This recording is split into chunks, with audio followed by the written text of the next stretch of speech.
Olá, bem-vindos, bem-vindas e bem-vindes ao podcast Café e Cultura. Este podcast tem o financiamento do edital Financiarte da Prefeitura Municipal de Caxias do Sul. E eu, Flor Nieto, sou a apresentadora, junto com a Liliane Giordano, fotógrafa da Sala de Fotografia. Hoje, aqui no nosso podcast, estamos com a convidada muito especial, a Milena Eix, da Imaginativa, que trabalha com acessibilidade. Então, a nossa conversa vai ser sobre isso hoje. Bem-vinda, Milena. Muito obrigada pelo convite, gurias. Estou muito feliz de estar aqui com vocês. Nós que agradecemos a sua presença, Milena. É bem importante hoje em dia a gente começar com uma temática atual e que traz uma referência não só importante, mas uma referência também educacional, sim, que está acontecendo cada vez mais. Esperamos que se torne se torne comum, normal, se falar de acessibilidade, e não mais uma palavra de novidade ou uma palavra do momento, né? É uma palavra do momento, algo inalcançável, difícil de se compreender ou de estar aí na sociedade, né? Se falando sobre. Isso aí. Milena, posso te chamar de mim, né? Porque eu tenho a mania de reduzir o nome das pessoas. Vai firme. Muitos me chamam de mim, pode chamar. Mi, então conta para nós como é que... Hoje a gente conhece pela audiodescrição, isso, né? Mas a acessibilidade é bem mais ampla do que isso, né? E a tua empresa, então, trabalha com acessibilidade e educação, né? Então, conta para nós como é que tu chegou nessa profissão de narradora de audiodescrição, né? Que esse é o nome da profissão. É roteirista, na roteirista? Verdade. Mas eu posso ser narradora também. Mas eu sou ótimo. Roteirista, não, primeiramente roteirista e depois narradora, né? Então conta para nós como é que tu chegou nessa trajetória. Como é que foi tua trajetória? Né? Então, eu sou professora de formação, sou formada em letras, português e inglês. E trabalhei como professora por 15 anos direto, escola pública, escolas privadas, e não imaginava um contexto de trabalho, assim, um contexto de vida diferente, em termos profissionais. Eu imaginei que eu ia me aposentar sendo professora. Sou neta de professor, sou filha de professor, e eu gostava muito de ser professora, ainda gosto, né? Mas nessas andanças aí por diferentes escolas, em 2015 eu tive o primeiro aluno com deficiência visual numa sala regular. E esse momento foi um momento de descoberta para mim, mas também de muita preocupação.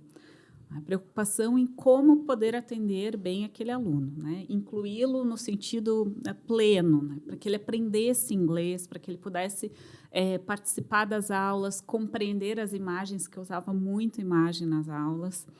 E, então, conhecer o Cris, né? Esse aluno, ele foi o momento de transformação da minha vida. Foi onde começou a minha mudança, né, da sala de aula apenas como professora de língua inglesa para um contexto de empresária no ramo da acessibilidade. Então, quando eu conheci o Cris e tive ele como aluno, eu procurei formas de incluí-lo. E procurei muito, porque eu queria entender como fazer sentido tudo aquilo. E nessas buscas pela internet, eu encontrei a audiodescrição.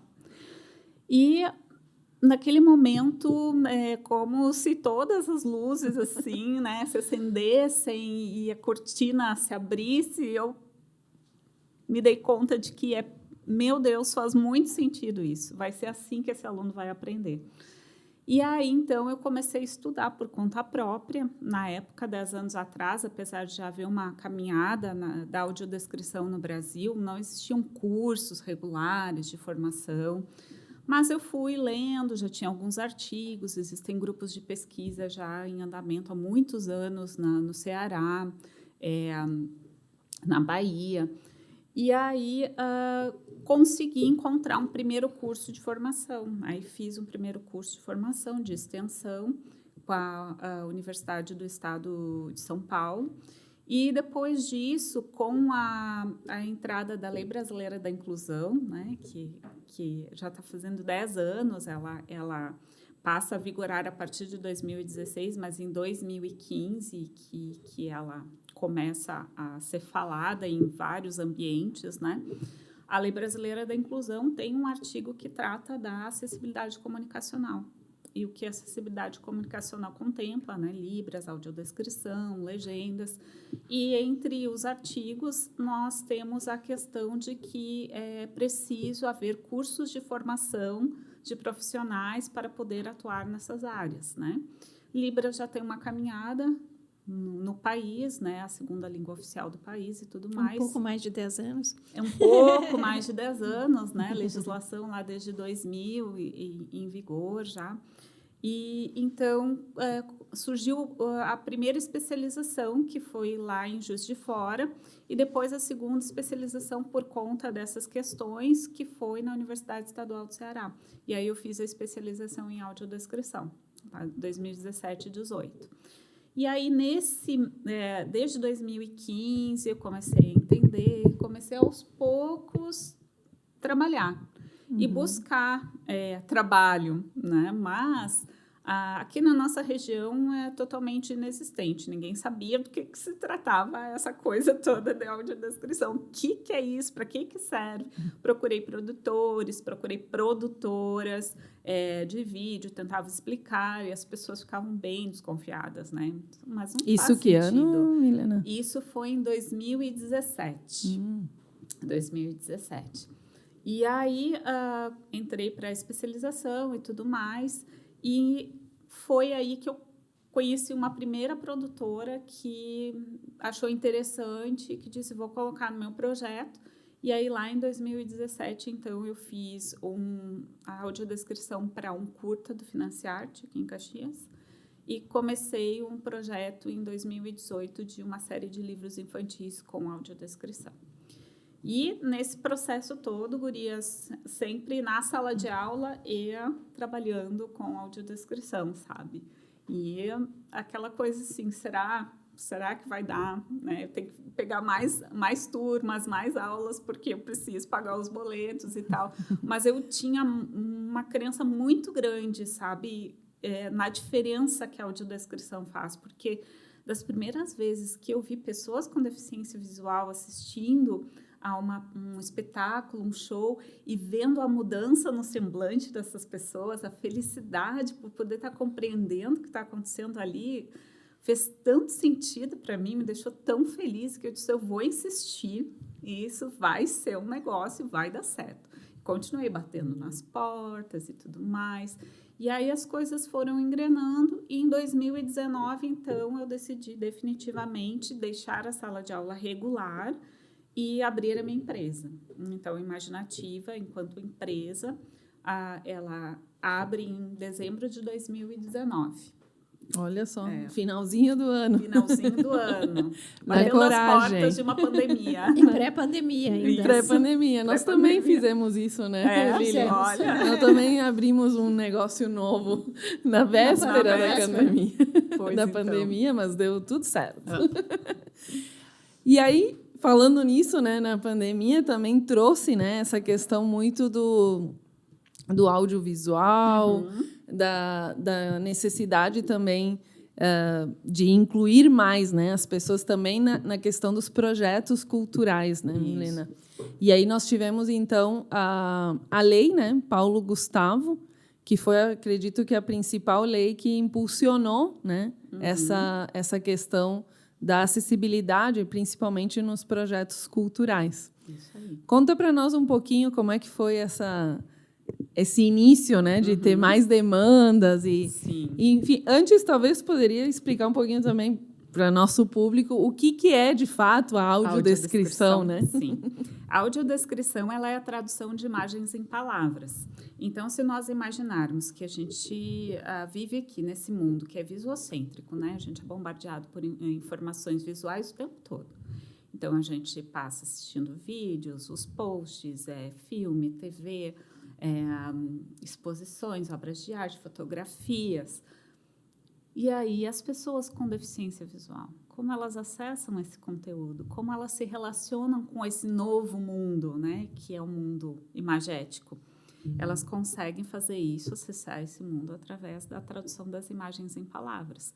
Então, esse é o conceito básico da audiodescrição, né? A tradução de imagens em palavras.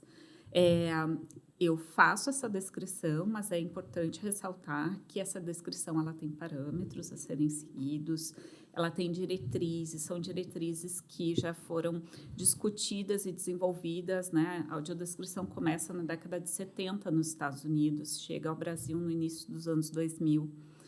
Então, a gente já tem uma audiodescrição com uma cara brasileira, assim como tem uma audiodescrição com um jeito europeu, com um jeito americano.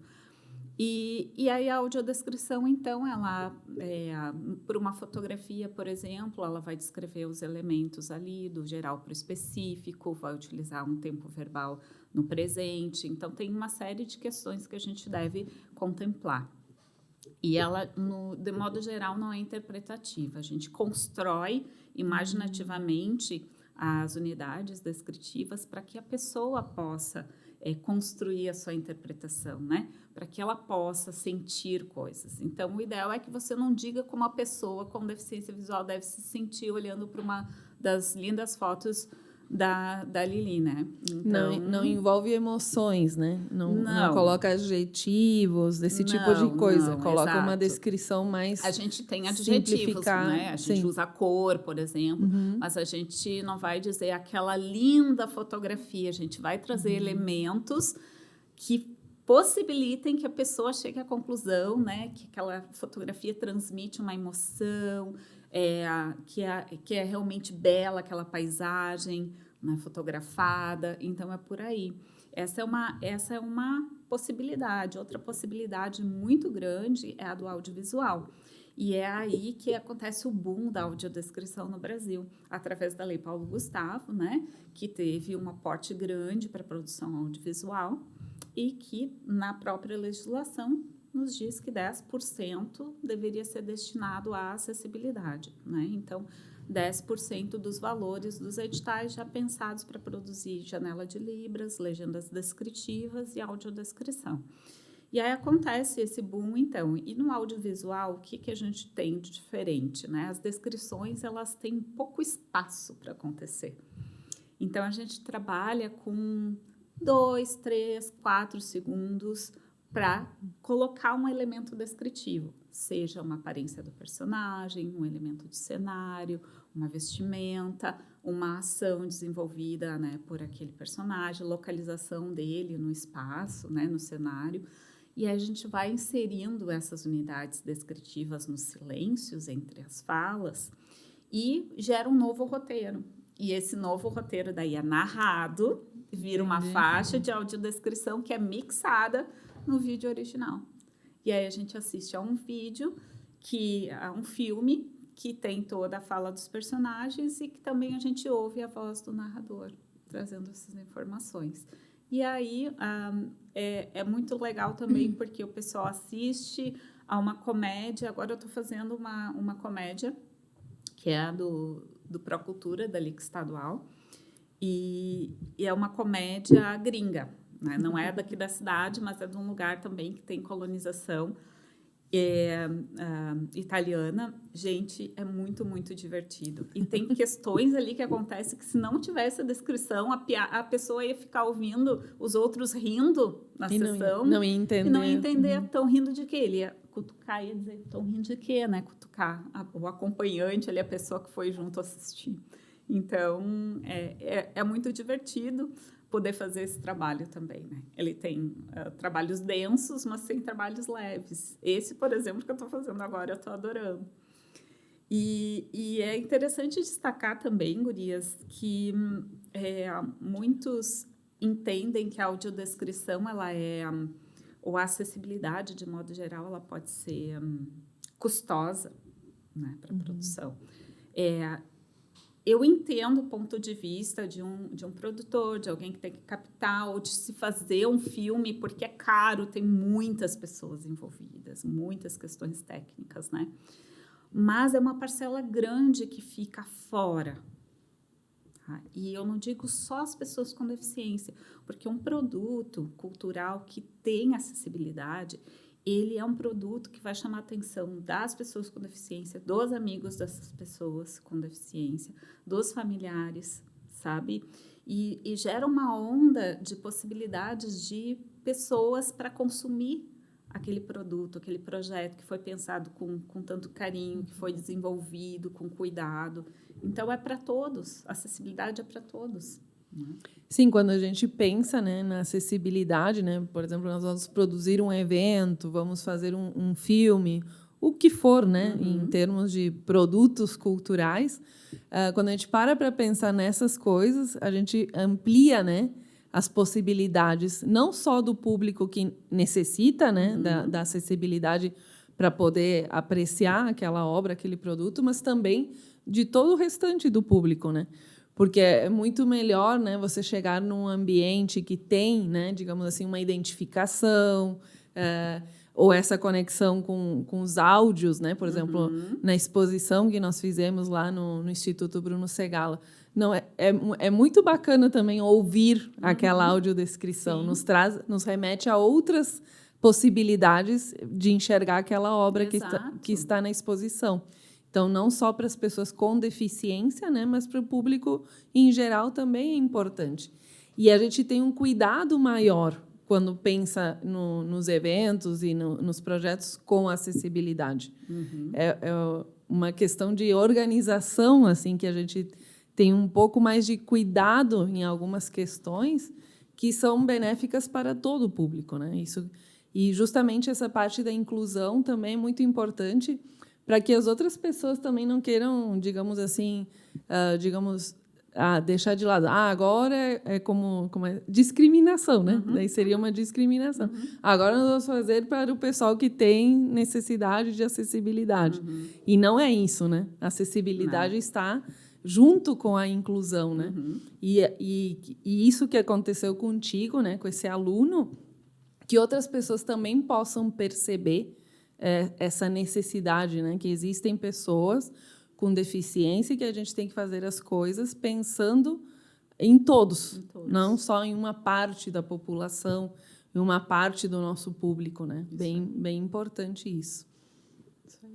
E, Milena, que tal nós fazermos, então, a nossa audiodescrição e tu fazer uma audiodescrição desse espaço que nós estamos aqui? Que aí a gente consegue também mostrar para o público como funciona e como que a gente faz, né? De que forma que a gente pode dar essa acessibilidade para quem também tem a possibilidade de nos ver no canal do YouTube. Então, vamos fazer isso? Vai começar por mim? Acho excelente. Vai firme. Então, eu estou aqui sentada nesse espaço, né, onde a gente tem uma mesa, que depois ela vai fazer a descrição então, desse espaço para nós. Mas eu sou uma mulher de estatura média alta, 1,71 m, sentada, então, pareço da mesma altura das outras pessoas. Normalmente, a gente vai ter essa mesma estatura, digamos assim, né? Sou uma mulher branca, pele clara, cabelos castanhos, olhos castanhos. Hoje estou sem óculos, quase não enxergando muito, de perto, no caso. E uso regularmente mantas e lenços, hoje usando com tons terrosos, então uma camisa de marrom terroso e uma manta com um terroso xadrez de tons mais claros e mais escuros. E não tenho mais nada assim de apresentação maior, né? Nessa mesa estou falando ao microfone para que as pessoas possam ouvir o nosso podcast. Excelente, muito bem. Flor. Eu tenho que fazer também, claro. Sim, né? Falei, não fizemos, né? Então, sou uma mulher também de estatura média, 1,70 m. Estou sentada também numa cadeira preta, vou acrescentar alguns elementos. Também falando ao microfone. Estou com um blazer preto, uma camiseta manga longa verde clarinho, né? Tenho pele branca, né? E estou usando uns óculos tons rosados, né? E brincos também que parecem uma folha. Muito bom. Acrescentando mais alguns elementos, mas antes eu vou me audiodescrever também. Né? Sou uma mulher branca, tenho cabelos castanhos cacheados até a altura dos ombros. Eu estou hoje com um blusão preto, com a gola um pouco alta, calças pretas e botas pretas. A minha estatura é 1,63 m. E eu estou de óculos e agora eu estou olhando para uma linda canequinha personalizada do maravilhoso podcast Café e Cultura. Vou mostrar aqui, é uma caneca branca. Tem o logo do podcast Café e Cultura, Economia Criativa. Atrás nós temos os logos da sala de fotografia, da Lint e da I5. A nossa mesa é uma mesa de madeira, então ela é um pouco desgastada, ela dá a ideia que ela é mais vintage, mais envelhecida, né? Nós temos 2 vasinhos pretos com plantinhas verdes centralizados na mesa. Nós temos também uma jarra elétrica, que ela deixa o café quentinho. E, ao fundo, nós temos um monitor com o logo do Café e Cultura. Na parede de fundo, nós temos 8 fotografias enquadradas, são 4 em cima, 4 embaixo, uma ao lado da outra. Elas têm molduras pretas e elas trazem elementos do audiovisual. A gente vai ter câmera, do audiovisual não, né? Mas elementos que têm a ver com câmera, máquina fotográfica, painéis de som, microfones, fones, enfim. E a parede, ao fundo, é um cinza escuro e a gente está com uma iluminação, tons azulados, né, sobre a parede. Então, mais ou menos isso é uma descrição de ambiente. E é interessante que em eventos, por exemplo, né, que seja uma palestra, que a gente comece a colocar essas pequenas pitadas de acessibilidade, né? Se, de repente, naquele contexto acadêmico não pode ou não deu para ter audiodescrição, que a gente tenha esse hábito, né? Porque a gente vai trazer elementos que são interessantes para que a pessoa se identifique contigo, de repente, e possa até te ouvir com mais prazer, com mais atenção naquele momento. Então, é por aí. Muito obrigada, Milena. Uma pega de surpresa, porque não estava combinado essa parte do roteiro, da audiodescrição. Mas eu acho bem interessante a gente fazer esse exercício, e principalmente para o público da deficiência visual, né?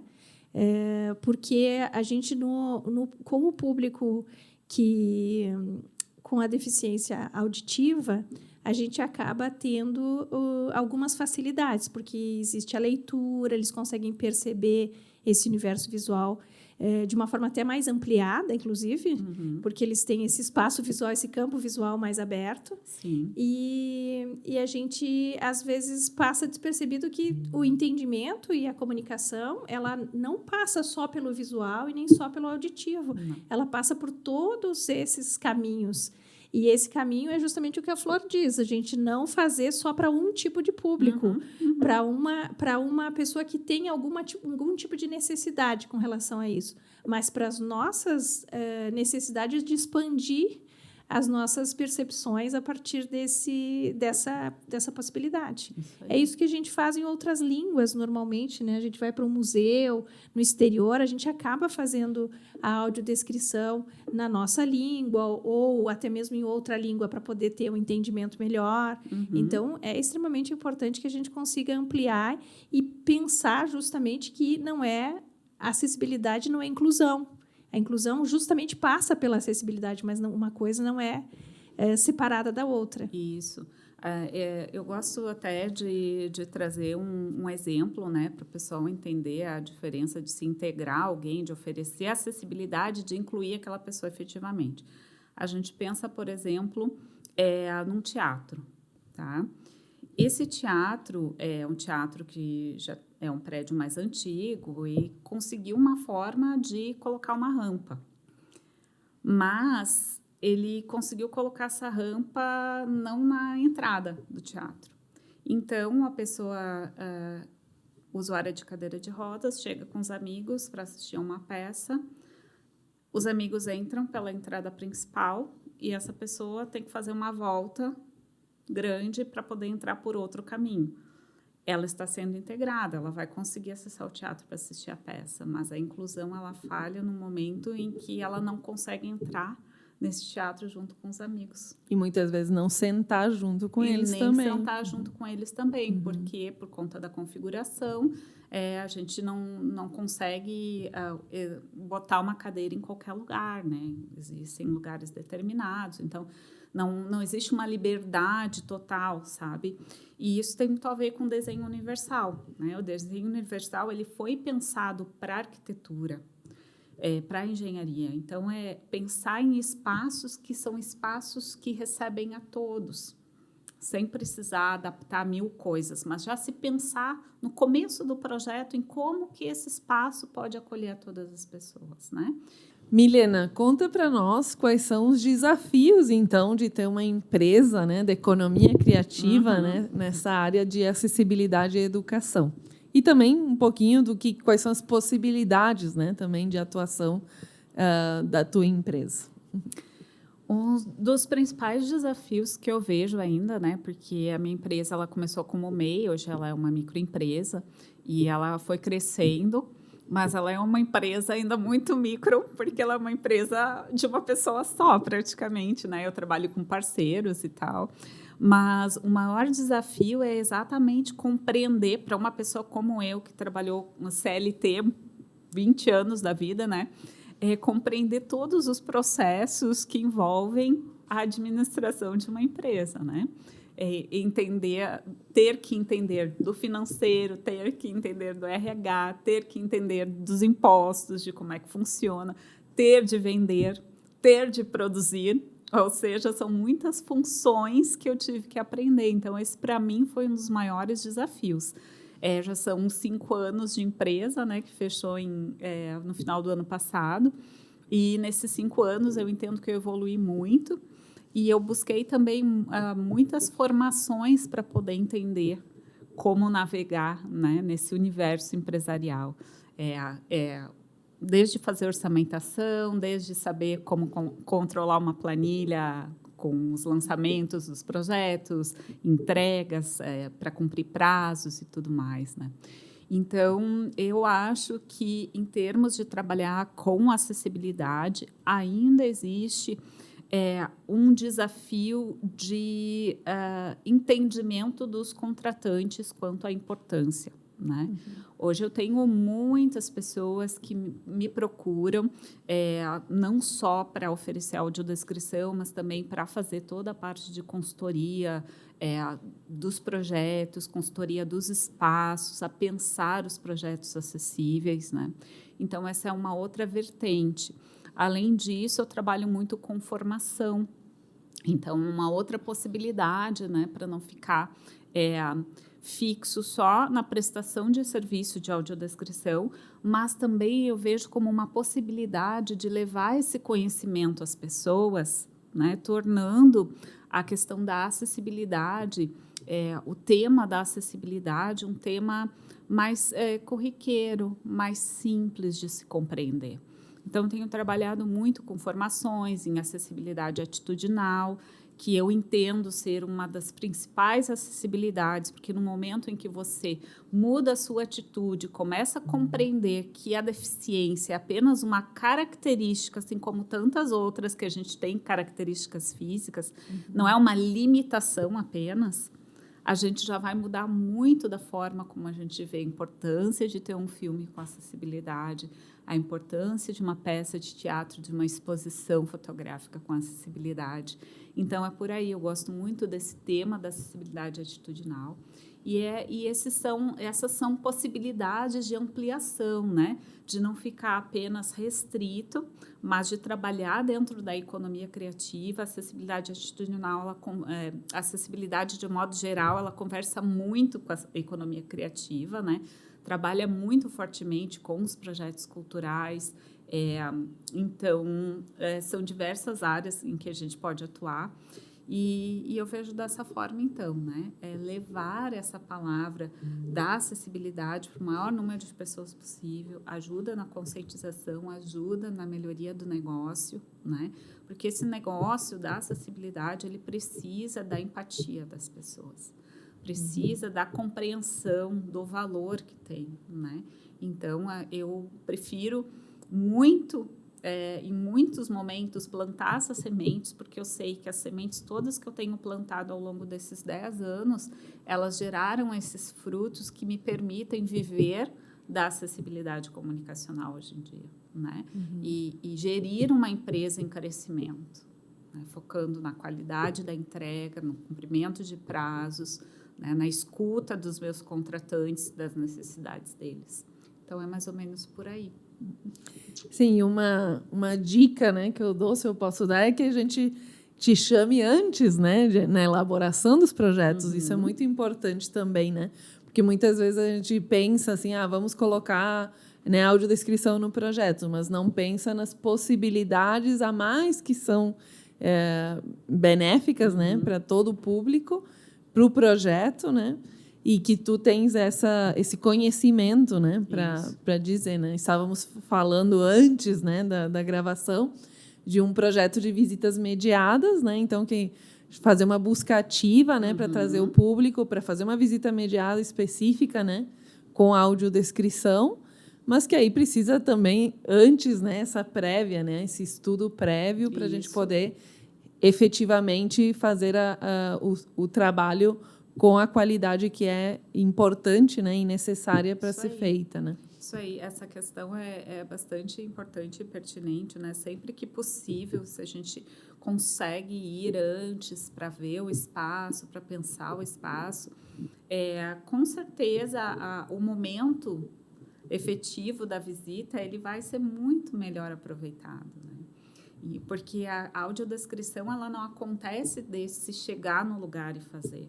Tem sempre uma construção prévia, sempre que possível, né? A gente faz a audiodescrição simultânea em eventos acadêmicos, geralmente, porque é mais difícil você ter acesso às apresentações de slides de cada palestrante, é um evento grande, né?